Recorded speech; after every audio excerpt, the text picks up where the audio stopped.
Hello. Yeah. Hello. Hello. Good morning. Now we Hello. can go. Good morning. Guten Morgen. Um, yes. Good morning. It's so funny. I wish you guys were here in this room because it's so dark in the room, but it looks so nicely light. It's the juxtaposition of yin and yang and trauma and oh my God. healing. No, I can't. Yeah. I was a person texting me yesterday, and it was just like, I posted something on Facebook, and they were like, you need to move on from your trauma. Like you are wallowing in your trauma is not good. And I was able to have a little bit more of a conversation with them later in the evening. And it's funny to me because I'm just like, let's talk about, Yeah. I feel happy, like I feel joyfulness, which is like part of part of talking about trauma. Like that's like what it is. Yeah, I mean, I totally hear.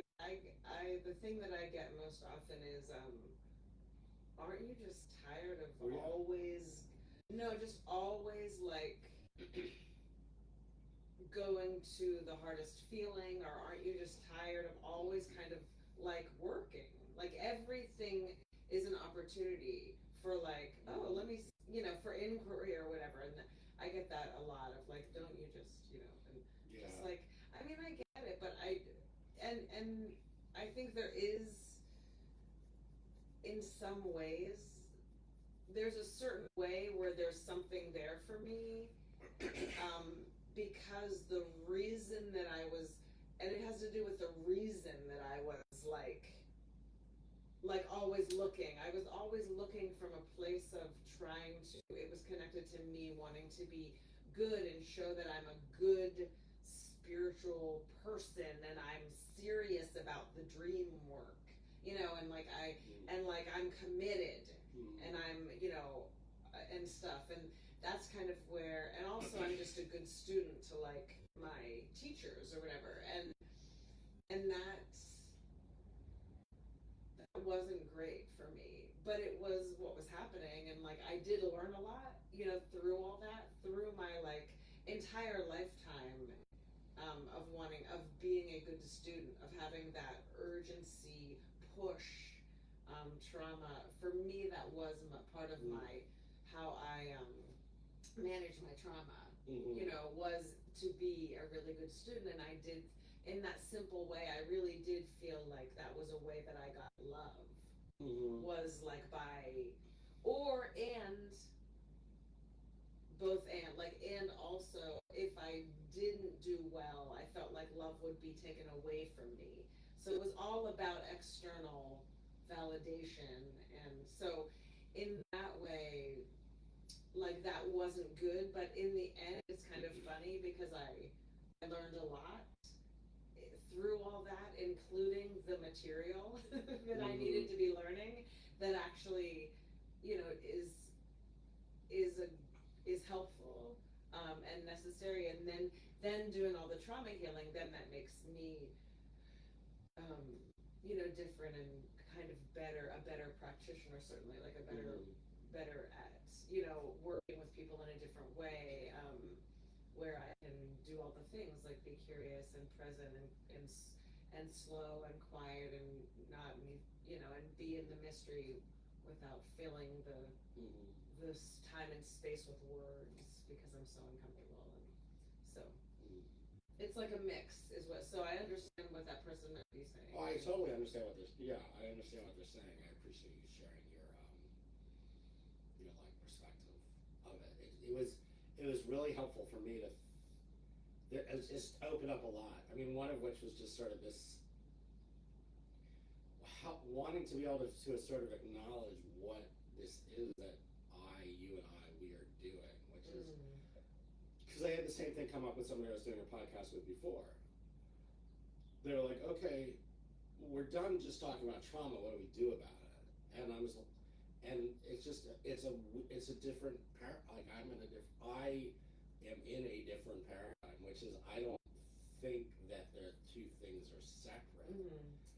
I don't think like this is part of it, and this is part. He's like, why do you do this thing with your ex-wife? And like, and I was like, because every time that you and I talk on Sunday mornings, I continue to like understand things by just talking about it more, and it opens up, and it's the most amazing experiences for me because it is in working, it is in being present and working through the trauma and understanding how this all works, that everything unfucking like it releases, you know. And he was very clear, and this he does, this person, not the podcast person, the other person does what a lot of people do successfully, which is like, look, bad shit's happened, it's over here, I'm doing this, right? Sure. Yeah. And Yeah. and one of the things I said, which they acknowledged, is like different people have different capacity to be able to do that also, right? And so like, I just wasn't able to I just wasn't able to compartmentalize the way my defensive system turned on due to my bad experiences. I was really immobilized by it. I mean, that's just, I wasn't a functioning person much.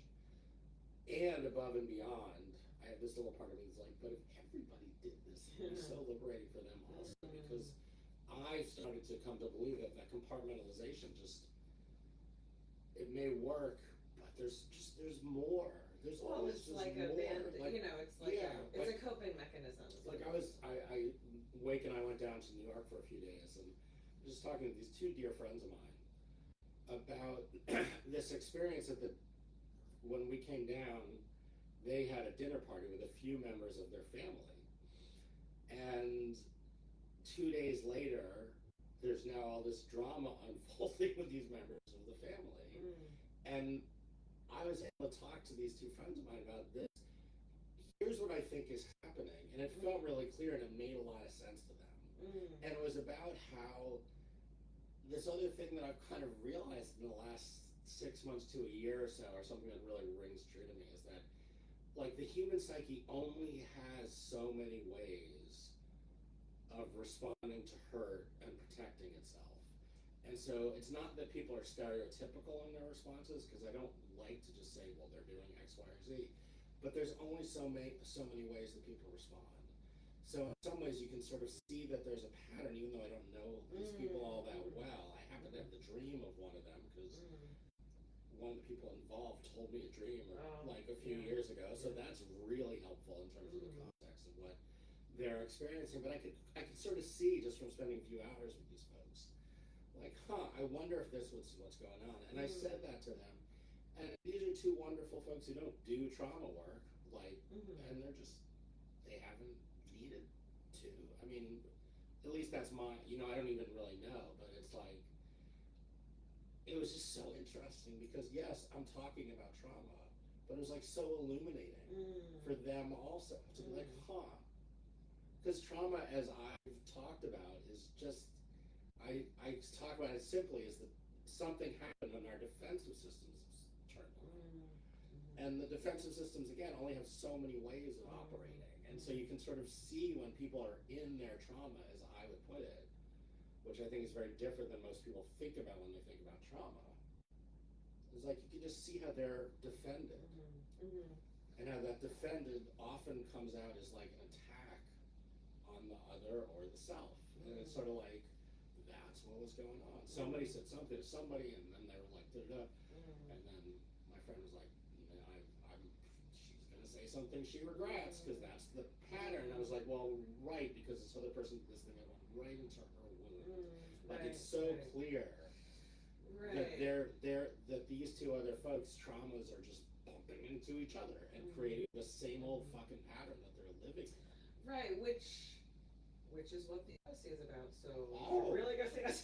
But anyway, that just can't stop thinking about it. But and the thing is, going back to the like, why do you do this thing, with your ex-wife or whatever? And it's just like, it's like anything. Certain things are not for everyone, but for me, like everybody, that's what's happening. Like, I just want to be here. Like, I really want to be here. Like, as much as I can as myself or whatever. I want to be in experiences. I want to be in my body. I want to be connecting with people. can I just say something? Like, you want to, when you say as your, this is how I interpret experience it, which is exactly kind of what we're doing. When you say as yourself, and I feel as myself, what that means to me in simplest language that I can is that our defensive systems are turned down enough that we can be in the moment as Right. much as we can Not be projecting and to reacting. not project and react and just be able to experience, which means Yeah. to be guided by what it is we're feeling in the moment, because that's what we're always responding to. Where our bodies are always responding to first and foremost what we're feeling in the moment. Right. But usually that's so subconscious. So what happens is there's something that feels uncomfortable, so the defensive system turns on, and then slowly but surely we're more and more in our logic system. It's so, and then we're misinterpreting. Right. We're misinterpreting what's going on because we don't have fucking curiosity. So this wonderful person who's like, "Why do you do this thing with your ex-wife?" had actually no he didn't really have curiosity about why I was doing it. He was like, "You shouldn't be wallowing in your trauma. Look at Monica Lewinsky. She talked about her trauma and she moved on, and now she's a hero." I'm like, well, I don't think that's exactly what's going on there either. But it's like, trauma is bad. They even wrote that. I was like, of course it is. Trauma fucking sucks. But that's not what we're doing. Like, we're not saying, like, you know what, I really need to talk about how horrible things were when I was 7 again. Right. That's, sure. Yeah. Yeah. Well, I mean, I have what I feel is a good example of why it's worthwhile. Not that I need to. I don't feel like I need to convince anybody. Right. But I will say that in the past 2 weeks, I feel like such a dramatic shift in just how it feels to be going about my day. You know, and certainly, you know, including working with people, but just going about my day, like doing whatever, doing literally whatever, being by myself, being with people, being in the, you know, natural food store, being in like everything. And part of that is because I have been doing this trauma work for you know, however many years, but in particular the past like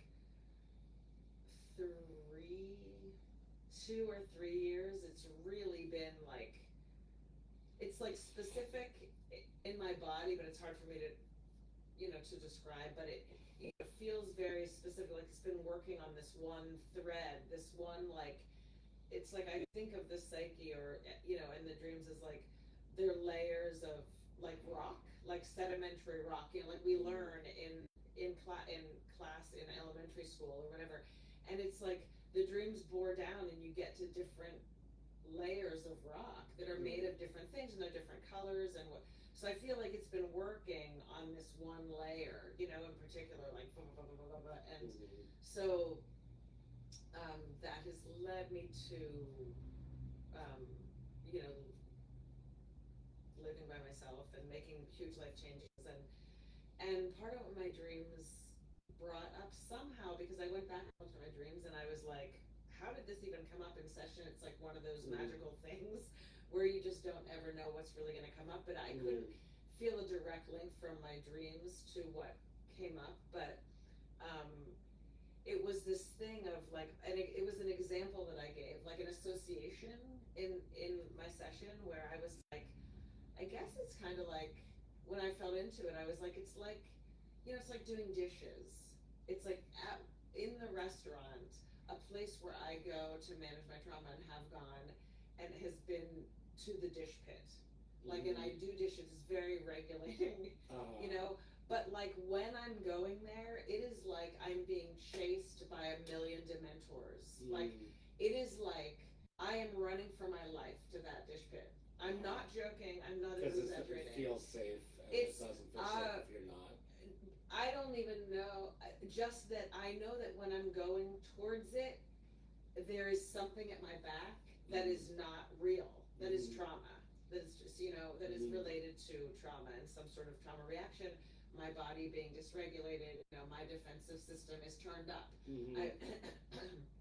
So I've been doing this work on, like, as I've talked about in this podcast, and this sounds like I love it because it's so basic, or in some ways, it's so real life. Like, I feel like everyone has this and can relate to this. And I am so appreciative of the dreams because they kind of, like, bring out these little moments where you wouldn't think anything of it. You're just like, I'm just going to pee, I'm just going whatever, I'm just getting more toilet paper for the bathroom. Ah! Like, so it slows it down enough so you can really look. So I'm noticing this way once again, like, it's like the next layer of, like, these things that I do, and it's become this way that I am. It's like so painful. It's like when I say that, I feel my whole throat constrict, and like I feel like in my upper, like my heart and my upper neck and chest is like this weight, kind of like this and because it has become a part of my personality, and this helpfulness. I am helpful.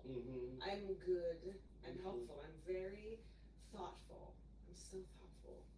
And that has gotten me like a great, amount of appreciation, love, what feels like love, and but there's some way that I, like, incorporated it into my personality, so much so that I thought that was who I was, and hence the dreams coming and knocking all that down over 30 years. So now I'm noticing this more, and ever since I started doing the thing that I talked about last week, which is like getting lost in the woods, like going toward a thing that I don't know. Like, I'm doing a lot of things I'm going toward the discomfort in a way I never have been able to do before. And I'm actually, like, by myself, like, so there's something to that, I think, where I'm alone when I'm doing this. I'm making these choices, there's nobody else, it's like just me. And it happened again. Every day when I go to the park, I get lost. Like, I'm like, oh, it happened again today. I was like, ooh, I'm scared. It came up in my dream last night. Like, I was like, oh, I don't know if I'm gonna go down there. And then I did. And then it was like whatever. And then it was amazing. And all these archetypes were there, and we were playing, and it was like really fun. And then again, I thought I was gonna get in trouble. Like, something happened, and I was like, oh God, I'm gonna get in trouble. And so anyway, what my whole point is, doing these things. Like, here's a small example. Yesterday I was meeting my clients outside because I like to do sessions outside, and there was something in the middle of the road. And I gotta get it out of the middle of the road. There's something in the middle of the road. I have to get out of the middle of the road. Like, somebody could wreck, something bad could happen. Like, I'm gonna be the one to get out of the middle of the road. And what if I don't get it out of the middle of the road? Someone might die. So this whole thing, I let myself I was like, oh, here it is. As soon as I saw the thing in the middle of the road, I was like, yep, here it is. When I see a piece of trash on the sidewalk walking in Montpelier, I pick it up. I always pick it up. If it's recycling, I hold it and I put it in the recycling. Like, it's fucking ridiculous.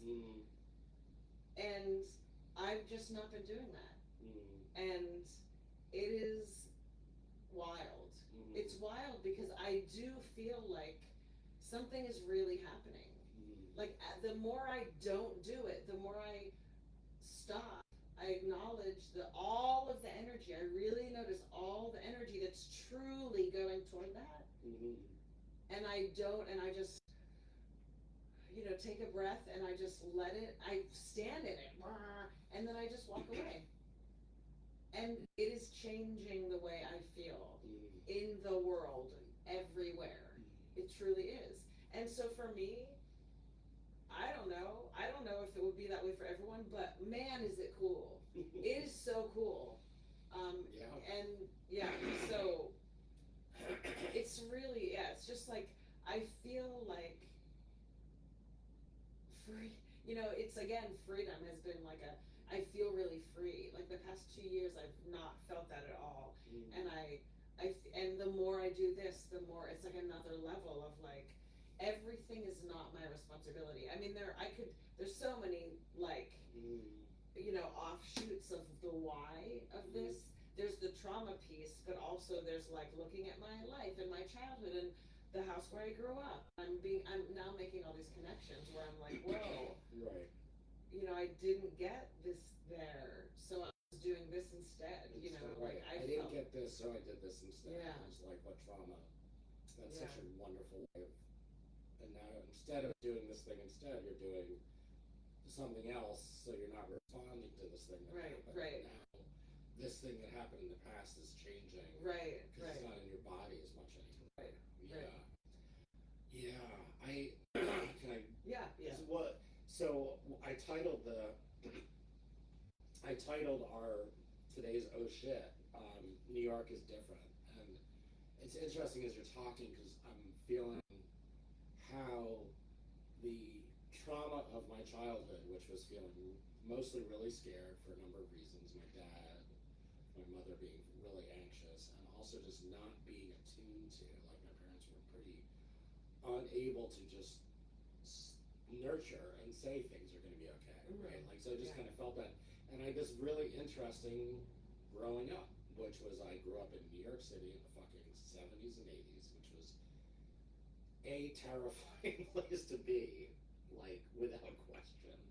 And then I grew up in Plainfield, Vermont in the summers, which was an incredibly open, hippie, wonderful, zero oppression, choose your own poverty place to be, Yeah. right?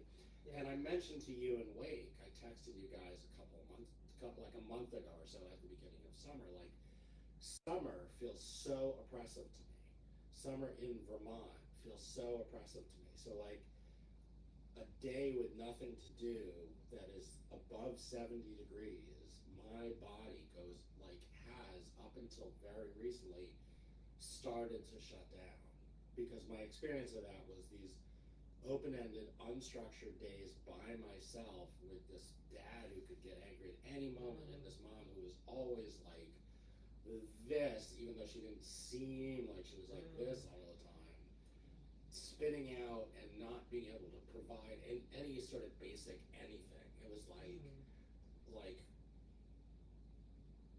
there was no schedule. There was nothing. And so like to me, like I was on this empty dirt road by myself as this little speck in this enormous universe, and it was like my little body couldn't really tolerate it. Plus there was this like feeling of fear, and then New York City in the 70s, I've had dreams for so long of like terrifying huge buildings, like just being terrified by this huge building thing, which part of it is the projection of the little boy onto my potentially rageful dad.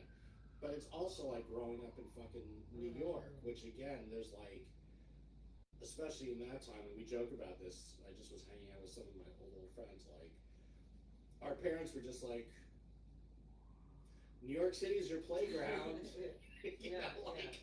Just be careful of the junkies and the people who will like, just go out there and have fun out there, because they were all, they were a very strange generation of people. Our parents, there was like the whole post-beatnik, just kind of hippie, we think that's freedom thing, and so I grew up with like this like my body internalized my trauma of feeling of tiny little oppression energy of immobilization through both the the extremes. Like I'm just feeling this as I'm talking about the extremes of like beautiful, like the most beautiful country and the heaviest city.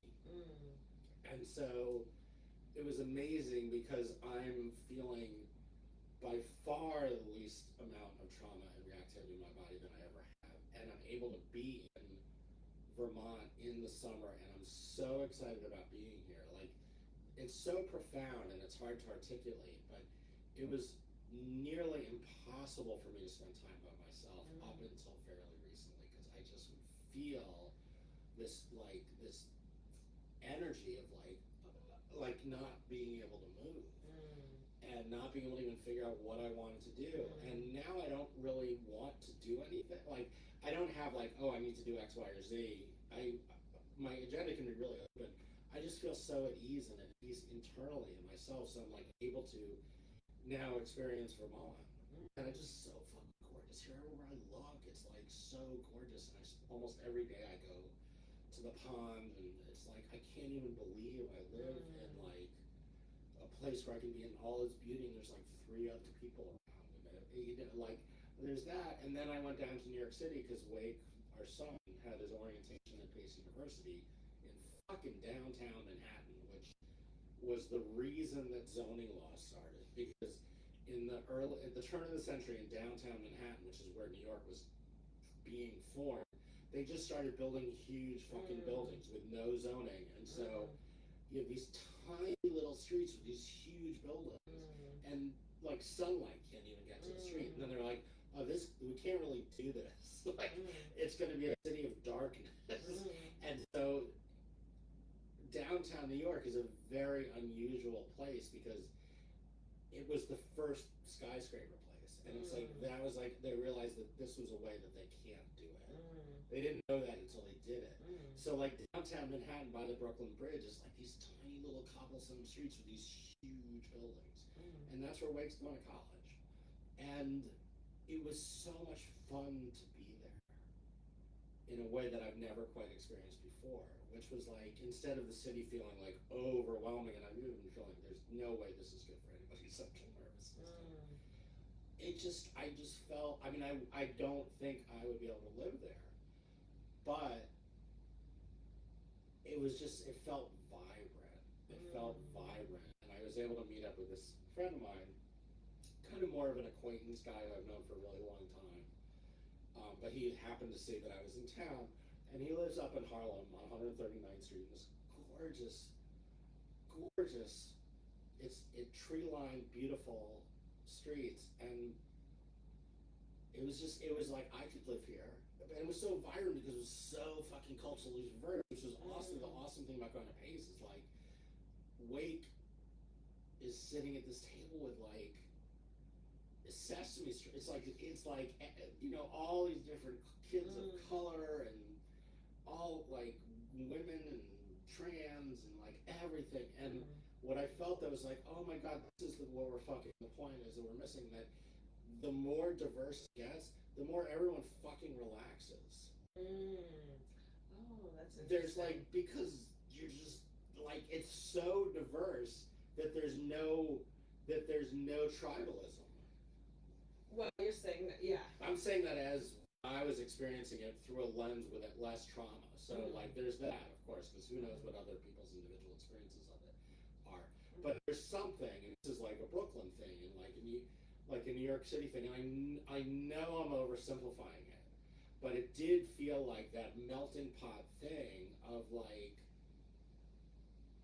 the deeper you get into diversity, the freer it can feel. And again, I'm maybe saying that from a very privileged white cis male place, but it's what I felt. So I may be projecting some of my own not feeling trauma onto that as well. But it just was so cool because there is the juxtaposition of coming back to Vermont, which is unfortunately terribly not culturally diverse. And because of that, it like lacks a richness that I was able to experience being in New York as well. Yeah, I do think that's really interesting. Now I'm already getting uncomfortable to say this, but I like what you said about because it's so diverse. It's like there is something weird about how there's so there's so little there was a little bit better than it has been in Vermont, but there's so little diversity that like anytime there's a non-white person, it's like, oh my god, and it's like it's like weird, because it's like so unusual. Well, it becomes really notable. Yeah. What it was at Pace is that it wasn't notable. Yeah. It wasn't notable because this is just how it is. Plus, I mean, I think there's a lot of there's another layer that which is like there's something about the liberal white people, being like, yes, there's a black, like Oh yes, there's some weird, like it's really weird. There's some like a lot of people who don't realize their own racism and all Yeah. that stuff, and so there's a vibe that I definitely, because the my I think about being in Miami, and I couldn't believe how diverse it was. Like, and it was fucking awesome. I was like, and it was that, like, it was very relaxed. Like, there was a relaxed thing about it. I don't know. Yeah, Yeah. that's interesting. Well, the defensive system turned when the defensive system turned. I mean, because racism is a trauma response. Like you just Yeah, get, you know, and it's like it's the presumption, fear of the other, Yeah. based on experiences, most of which most people haven't even really experienced a true negative thing related to somebody of a different, or at least white people haven't experienced a true negative thing. You know, there's just this obscure bullshit of like white Right, supremacy, like Yeah. we're being replaced, and like, you know, we've done all this diversity stuff, and now we have like people who are not as smart as us in equal positions because it's, you know, there's all that fucking bullshit. Yeah. And there's a fear of the other, which is inherent in our defensive system. So Yeah. I think, and this is like fucking a tangent, but when there is a person of color, my experience, I'll just say it personally, there's experience of a person of color in Vermont, it's notable that there's a difference. When I was at Pace, it didn't fucking matter because there were so many everything, and everyone was just like talking about their, like, parents of every color were talking about their worries about sending their kid off. We're all fucking human, like, Right. you know, like, with differences of culture, you know, which of course is fucking incredible and beautiful, and boy, if we could celebrate that shit, you know. Yeah. So anyway, Vermont is great. New York City is great. I was also really, I don't know how any of this ties in, but I was really lucky enough to see dear old friends, even for a very short time yesterday. This friend of mine, we went to his apartment, which is where I spent all this time in 1983. Like, and there was 5 of us who grew up and were best friends in 1983. You know how long ago that is? It's 40 fucking years ago. It's 40 years ago. And we're like dear friends, and we still are in touch almost, you know, weekly. And here we were all together in this place of the ages, and that was like another place for me to feel the past and the present blending together, where I'm not compartmentalizing. Like, it was so trippy to walk into his apartment because the first thing I saw was like all these pictures on the hallway that I remember from when I was 13 that I haven't seen since then. Oh, wow. And so my body, of course, goes right, like, it lights up all this shit in my brain that just hadn't been lit up. And so then it's that really trippy feeling of like being in the past and being in the present. Like, I could feel my 13-year-old boy in these hallways that it was such a refuge place. It was such a wonderful, sweet place for me to be in. But I was also so traumatized, and so that layer was just there walking in this place too. Like, my friend's apartment was a place where my defensive systems were able to turn down, but they were still really there at the time. And so to come back to it now, and I just felt so in love with these guys. And I was there with Wake, and I was just like, I just love these, like, what the fuck, like, we've grown up and survived, and it's unusual as fuck, you know, to have these like sweet, dear men, all of whom we've all lucked out, in that we're all doing really well, with like beautiful kids, and yeah,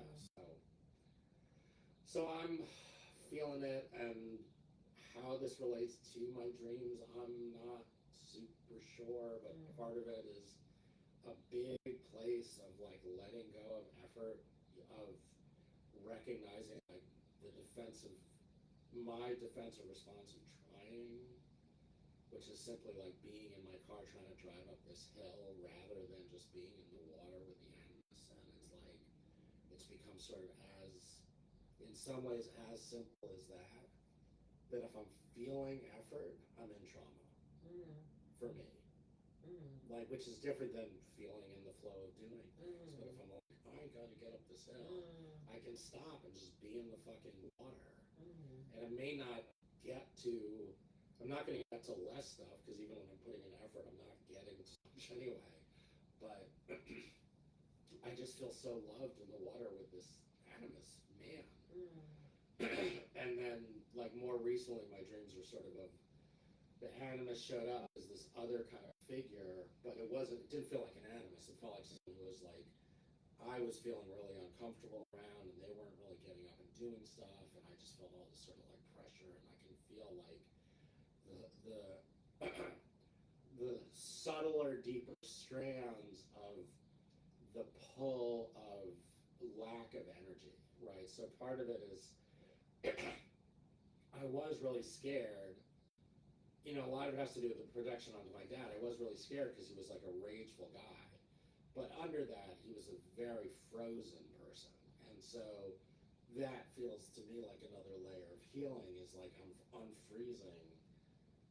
Because there's another layer of immobilization that isn't just of the fear, but is of lethargy, or is of just life isn't something that you engage in on some level too. Like that was the other part of the trauma was like, just don't engage in anything because what's the fucking point anyway? But it wasn't fear, it was more this like, not like that's, look, again, this is why I love talking on Sundays because it's like how I start to understand it. It's like that nihilism was just like the day with nothing to do in Plainfield was like, it wasn't just because of fear that was immobilizing, but it was like, why bother doing anything? It was like a why bother energy, and that's what the animus is just sort of like, everything just, he's like, the man is just sort of laying there not wanting to kind of get up. And so that's also, I can leave that energy. You know, like, because I feel like bound to him in the dream by like needing to do something that he's not really explaining to me how I have to do it. It's like, what I need to do is just like, leave.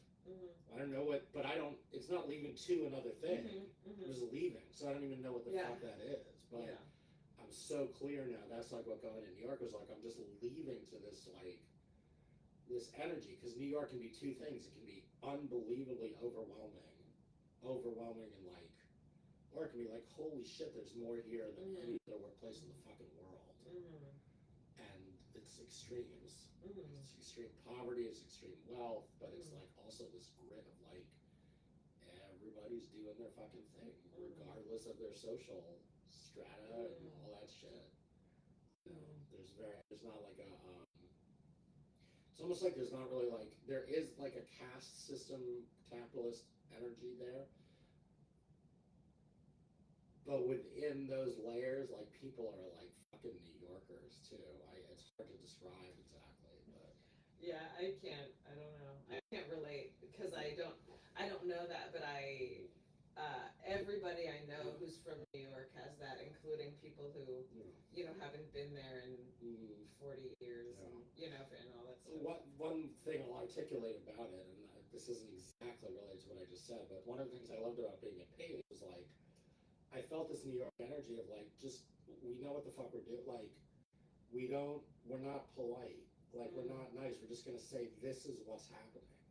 And like, the res life woman was just like, yeah, if you've got a thing of alcohol, I'm gonna pour it out in front of your face, like, it's gonna be a sad moment for you, but that felt like New York energy to me. It was just like, we don't do this here, like, do you get that we don't do this here? And like, I don't need to explain it to you, dude. I'm just gonna do it. But it's like different than like, fuck you, you're below me. There's just something, there's like a New York energy that I was just like, there's like, the level of quality is high because people are less like, there's some way that there's not a politeness. There's some way that there's like an energy flow. And I could just feel that in a way that was exciting to me. Again, I'm projecting my not trauma onto it. But I said to the guy who was sort of like running the thing at the end, because they were able to talk about all the layers of support and what it's going to look like and who Wake would talk to, and they've got move-in day really organized, and the financial aid shit is really organized, like everything. There's a person to talk to about any of these things. Like if you have a question about security, here's dude. If you have a question about financial aid, like I'm the financial aid office, like I'm actually the person you're going to talk to. There was like that quality, and I said to the guy who was like one of the deans of kind of Res Life who was running it at the end, I was like, you guys really have your shit together. He's like, yeah, we really have our shit together. And it wasn't like an ego thing. It was just like, yeah, we have our shit, like we know. And part of that to me is like a New York energy, which I feel excited about. And I'm really glad that Wake is going to it. That's great. That's another, that I believe you, you know, and I'm so glad to hear it. And that was not my experience on the video call that we did. It was really the opposite, like an office skit, like where it was just really not, like they did not have their shit together. They felt very distracted and very like filling it in, and very, you know, and that's, you know, it's okay, but it didn't make me, you know, fill me with confidence. So also as a person who doesn't know how to do my responsibility part of that, I was extra. I was like, I guess, I don't know. Yeah, anyway, so that's great. It's, And I just need to acknowledge, like, I am seeing shit differently. Right? Like, I can just feel, I would say this to my friend who was texting me yesterday, like, it's actually the opposite of wallowing in trauma. Like, I can just feel, I've done so much work around my trauma that I can now feel how fucking different it feels when the trauma starts to dissolve. Because we don't, it dissolves as our bodies change through our healing. And the only way that we can heal it is to go through it. And not everybody needs to, and not everybody has the tools to, and whatever, that's it also. You know, so that's why I did this with you. I mean, I'm just like, because you know, I'm like, because it's the most fun thing. Like, well, that was the other thing for me. I'm like, it's the most fun thing, like I can think of, you know. But it was funny. He's like, oh, I get it. It's PR for you guys. Now it makes sense. Like that. I was like, okay, whatever works for you, dude. Like he's like, oh, I see. Like it's a way of you getting the word out about what you do professionally. So right, I was like, yeah, if we get more fucking clients, beautiful. But it's also fun as fuck. So. I mean, and so there are other people who think this sort of thing is fun. So we're for you. And you know. Speaking of which, we should mention we're meeting with somebody. At 11 to talk about starting to talk about doing some workshops and stuff. A few more workshops in Vermont, and who knows, maybe by video also. But we're going to be meeting with a mover and a shaker, and it's all about that. So. Yay! So we may have offerings, which are fun. It's really fun to be, you know, to be in person and be together and be with others, and the dreamscape opens up into like 3 dimensions of like being in one of the coolest like skits, the coolest semi-improv skits ever. So where things just surface. So stay tuned. Stay tuned. You can go onto my website, AWT Dreamwork, and you can email me there or direct message me or us or Yay. All right. Have a good day. That's it. Mike, if you're listening, I hope that was helpful.